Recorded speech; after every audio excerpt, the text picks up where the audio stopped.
سلام بینندگان ارجمند، شما را بعد دیدن برنامه خبری و تحلیلی اخبار آزادی دعوت میکنیم.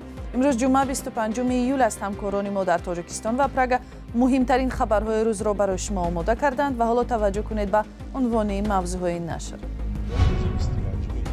شهرداری کانی بادام میگوید تاجیکستانی های مسئول سلسله کشتارهای پارساله به حبس ابد محکوم شدند. جستجوی دو شهروند جمهوری همسایه که در این کشتارها گمانبر میشوند دوام دارد. برای دستگیر کردن آنها مقامات سالادار جمهوری قزاقستان 4 میلیون اپراتیو جستجوی خود را گزارده شد. پول نباشد برق هم نمیشود. اداره مالیه کولا به مرکز اپیدمیولوژی این شهر سبب نبود نیروی برق را شرح داد. تمام چیزی آپاراتوری که مثلا ما استفاده میبرن خرد درآمد میگیرن برای سولاسیون ما ایسوی برق درو برق مبلغ نمیشتن. و چگونه می شود از استرس و بغض و ناراحتی رها شد؟ در امریکا یک محفل فریادزنی های گروهی تأسیس شده است که برای رهایی از فشار عصب و دلخوری ها کمک می کند. با باور من فریادزنی یک راه بسیار سالم دلخوری کنی است، چون فشاری که هر حالت ناراحتی در داخل آدم جمع می شود بیرون می رود. و از کانی بادام شروع میکنیم. با قرار دادگاه اجرا کنندگان سلسله کشتارهای مرموز و وحشیانه در کانی بادام که سال گذشته نه تنها ساکنان این شهر بلکه تمام جمهوری را وحشت زده کرده بودند به حبس ابد محکوم گردیدند. در این باره رئیس شهر کانی بادام دوران زاهدزاده امروز در نشست خبری نقشویش به روزنامه‌نگاران اطلاع داد. همکارمان فرزان محمدی که در این نشست حضور داشت گزارش می‌دهد که جستجوی خارجیان دست داشته در این کشتارها هنوز ادامه دارد. مسئله کشتارهای پای در هم. دوران زاهدزاده رئیس شهر کانی بادام روز 25 ایول اولین شده درباره حکم قاتلان چندین ساکنان این شهر اطلاع داد. آخر ماه دکبر سال 2024 4 نفر ساکنان شهر کانی بادام را مقامات انتظامی بازداشت کرده بود و طول این 7 ماه درباره آنها معلومات رسمی نشر نمیشد. دادستانی کل تاجیکستان آن وقت خبر داده بود که صالح جان خدایبردیف، احد جان توختایف، منوچهر عادلف و بختیار روشنف را با اتهام دست داشتن در کشتارهای پیهم در کانی بادام دستگیر کرد. 4 نفری که شما گفتید نامبر کردید برای صادر نمودن جنایت‌های کشتار گناهکار دانسته شده است. نسبتشان جزای 1 عمر محروم ساختن از آزادی تطبیق کرده شده است. البته شما طریق من رسانه‌های اخباری عامه از حسابی من اخباراتایی که مقامات‌های حفظی و خوددادگی برخوردار هستید همین چیزی از من گفته میتوانم خلاصان معلوماتی که در دست ما هست. بمباران شهروندان جمهوری تاجیکستان ستارov مراد. در ادامه گفته‌های رئیس شهر کانی بادام نماینده شعبه کارهای داخلی این شهر گفت که تنها نسبت حکم حبس ابد گرفتن صالح جان خدایبردیف، احد جان توختایف، بختیار روشنف و مراد ستارov معلومات دارد ولی درباره تقدیر پرونده منوچهر عادلف اطلاع ندارند. همچنین گفته نشد که سرکرده‌های گروه کی بودند و مقصد این عمل آنها چی بوده است. ولی با درخواست تاجیکستان در پیوند به این کشتارها 2 شهروند قرقیزستان را در پیگرد رسمی قرار دادند. وابسته به 2 نفر شهروندان جمهوری قرقیزستان تفتیشات ادامه دارد. برای دستگیر کردن آنها مقامات سالادار جمهوری قزاقستان 4 میلیون اپراتیو جستجوی خود را گزارده شد. نام و نسب‌هاشون معلوم، شخصیت‌هاشون. شهروندان جمهوری قزاقستان исаев نوربولسون، مقصدبек و قطمانبек نیز از روی نقشه قبلا تجهیز نمودهشان در یک جایگاه جنایتی کشتار را صادر کردند و آنها مورد جستجوی رسمی قرار دارند. نفرانی که طبق حکم دادگاه عالی به حبس ابد محکوم شدند در مجموع به کشتار 23 نفر از جمله 8 نابالغ گناهکار دانسته می شوند. قبلا پیوندان این بازداشت شدگان دست داشتن در کشتارهای پی در پی را زیر سوال و شبهه برده بودند. در حالی که مقامات انتظامی بعد از بازداشت گمانزدها در 7 ماه اخیر تفصیلاتی ندادند، بعضی از نزدیکان کشته شده ها میگویند مقامات گمانزدها را به جای حادثه آوردند و دلیل‌های شرعی را نشان دادند. پاره از چنین نوارها به شبکه‌های اجتماعی راه یافته است اما ویدیوی پاره آن دسترس نیست. با گذشت 1.5 سال از کشتارهای پیهم و اسرارآمیز در کانی بادام بعضی از نگرانی‌ها همچنان باقی است. سنجش ماشین‌ها که از نیمه ماه دکبر سال 2024 در درآمدگاه شهر کانی بادام به راه مانده شده بود ادامه دارد. ولی نظامیان که در خیمه‌های مخصوص به طور شبانه روزی منطقه را پاسبانی می‌کردند در اول ماه اپریل امسال به این کار خود پایان دادند. فرزان محمدی، رادیو آزادی، شهر کنیبادام. سلام، اگر خط و خبر می‌خواهید ما داریم. نوید بامدادی، سرخط خبرها، اخبار تاجیکستان و جهان، گزارش‌ها و تحلیل‌ها. چی می‌گذرد و چرا؟ دانستن فهمیدن است. زمینه یا اپ ما را بگیرید. سازمان ملل متحد گفت مقامات طالبان با پایمالکنی حقوق انسان راه داده شهروندان از ایران و پاکستان مجبوراً برگشته افغانستان را شکنجه و خودسرانه حبس میکنند. امسال ایران و پاکستان تقریباً 2 میلیون پناهجوی افغانستانی را زوراً به کشورشان برگردانیدند. در گروه ریسک زنان و دختران، خادمان پیشین حکومت و هم نمایندگان جامعه مدنی هستند. حالا تاجیکستان هم از آنها پیروی کرده دست به اخراج دسته جمعان پناهجویان زده است. تفصیلات از طاهر سفر. در اظهارات سازمان ملل آمده است مردم برگشته به کشور تحت خطر انتقامجویی حکومت طالبان و دیگر حالتهای پایمال کردن حقوق انسان قرار دارند، به خصوص زنان و دختران، افرادی که با حکومت پیشین و نیروهای امنیتی آن کار کردند و همچنین کارمندان مطبوعات و جامعه شهروندی.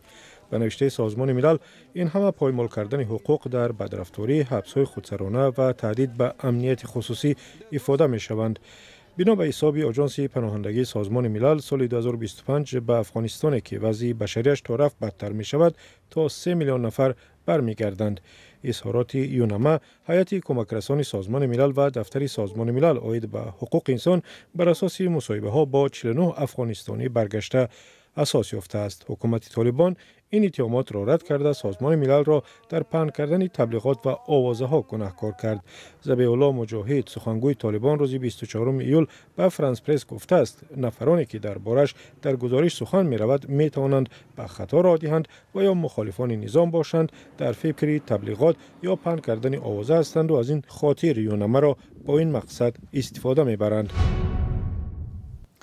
در منطقه کولاب اگر این شب و روز کسی بیمار شد و خواست خون سپرده بفهمد که چی دردی در بدن دارد، به احتمال زیاد این کارو کرده نمیتواند، چون که بینای مرکزی بهداشتی و اپیدمیولوژی منطقه کولاب و آزمایشگاه آن بی برق مانده است. 2 هفته زیاد شد. علتش هم این بوده است که ریاست مالیه پول برق این مؤسسه مهم طبی را نپرداخته است. چرا چنین شد و بیمارانی که باید سری وقت معالجه شوند تا دیگران را سرایت نکنند باید به کجا روند؟ محمود جان رحمتزاده وضع را از مقامات دخلداری کولاب سوال کرد. بینای مرکز بهداشتی و اپیدمیولوژی منطقه کولاب زیاده از 2 هفته باز از قوه برق محروم است. در نتیجه تجهیزات آزمایشگاه از کار باز مانده‌اند. سبب قطع گردیدن برق سری وقت پرداخت نشدن مبلغ استفاده نیروی برق از جانب ریاست مالیه منطقه کولاب است. رهبریت مرکز چندین مرتبه به مالیه درخواست ارسال نمودند، اما تا حال جوابی مثبت نگرفتند. بیلینگی کشته 16000 سومانی پروچنی دارم در مالیه میگه پول نیست نمیگذارونش. این هم سیم کشیدیم ای مرکزی ونیمیو یا سیم کشیدیم ای مرکزی ایمونیزاسیون کار بوده سیم چیکار کنیم؟ اینا بپرسینش 16000 سوم پروچنی در بالای استولش شدگی 2 هفته برق ندارم. پرداخت مبلغ برق، آب و دیگر خدمت‌رسانی های کمونالی مؤسسه های دولتی از حساب بودجه دولت عملی می‌گردد. هر مؤسسه ها درخواست پرداخت را به مالیه ارسال می‌کنند. اما در ریاست مالیه منطقه کولاب گفتند که مبلغ برای پرداخت برق باید از صورت حساب‌های مخصوصی همان اداره اجرا شود. در وقت تهیه بودجه صورت حساب‌های مخصوص بودجه هم است، ما خاطر همین سایت تندرسی دعوامون نمی‌شود. در برق عموما در صورت مخصوص مبلغ‌های نمی‌کنند، می‌گیرند در تعمیر در دیگر خراجات وای میمونن به فایده میمونن. نگه چیزی که برای پیشبرد کارای تمام چیزی اپاراتوری که مثلا همون استفاده میبرن خرد درآمد میگیرن برای صورت ما ایسوی برق در برق مبلغ نمیشنن. حالا آزمایشگاه ویروسولوژی مرکز که یکی از مهمترین بخش‌های آن به شمار می‌رود با سبب نبودن برق فعال نیست. با گفته مسئولین تجهیزات نازک آزمایشگاه در حالت بی‌برقی آسیب می‌بینند. تجهیزات همین آزمایشگاه ویروسولوژی ما 1 میلیون سوم در زیاد تا همه شما میدونید این قدر وای ما این قدر ریاکتیو ریاگنتایی که ای مؤسسه چی میگیریم تشکیلاتی که ما یاردم میکنن این دورو آسان نیست. با اطلاع مسئولین در 6 ماه اخیر به بودجه ولایت ختلان 39 میلیون سومانی کمتر مبلغ وارد شده است. در نتیجه مبلغ گذاری مؤسسه های بودجوی نیز زیر سوال رفته است. ریاست مالیه سبب تأخیر پرداخت ها را محض در همین کمبودی بودجه می‌بینند. در همین حال مسئولین مرکز بهداشتی اظهار می‌دارند که در چنین گرمای شدید سرنوشت ریاکتیو ها و آزمایشگاه های آنها نامعلوم باقی میماند.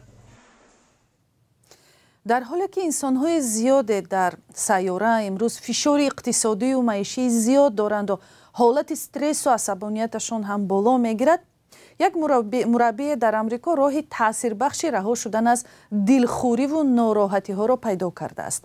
منی هرناندز محفل سازمان داده است که مردم خسته و عصبانی را سرجم آورده برایشان به اصطلاح برای بیرون آوردن بغض و دلسیاهی و فشار و عصبانیت یاری میکند. از کدام راه؟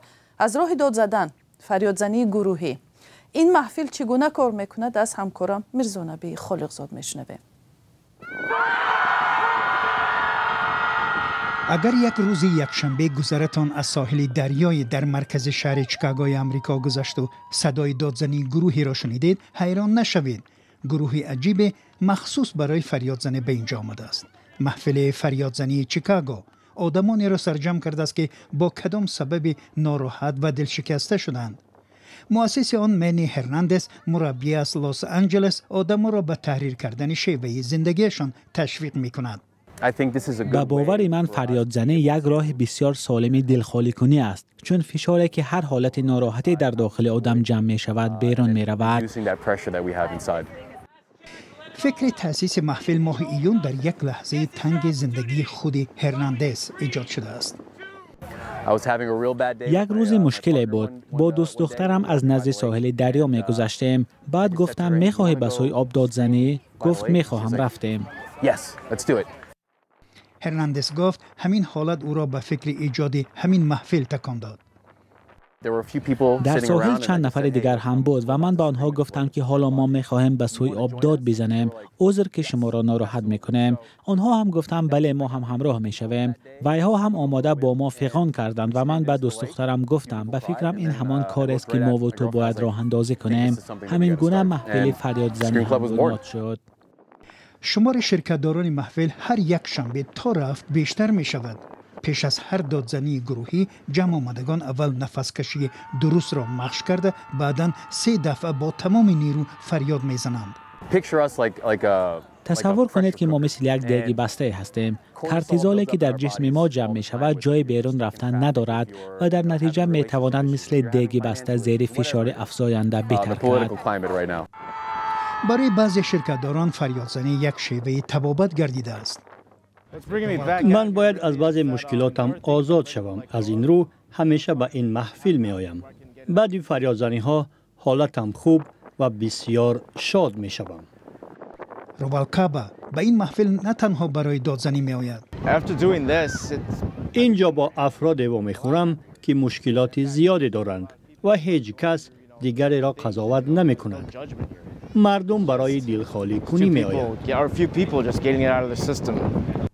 هرناندز محفل خود را رهایی از استرس و فشار می نامد و امیدوار است که نفران زیادی به این محفل همراه می شوند.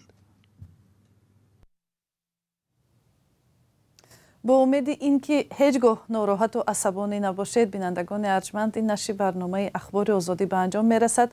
تشکر که با ما بودید. مطالب بیشتر را می توانید از سامانه رادیوی آزادی، صحیفه های اجتماعی ما دریافت کنید و خودتان هم می توانید برای تهیه برنامه های اخبار آزادی سهم گذار شوید. اگر شاهد حادثه و یا صحنه جالب و مهم بودید، می توانید دربارش از راه زنگ تلفنی، نوار ویدیویی و عکس و خبر معلومات بدهید. شماره تلفن و سراغه های ما در سامانه آزادی.org است. خدا نگهبان.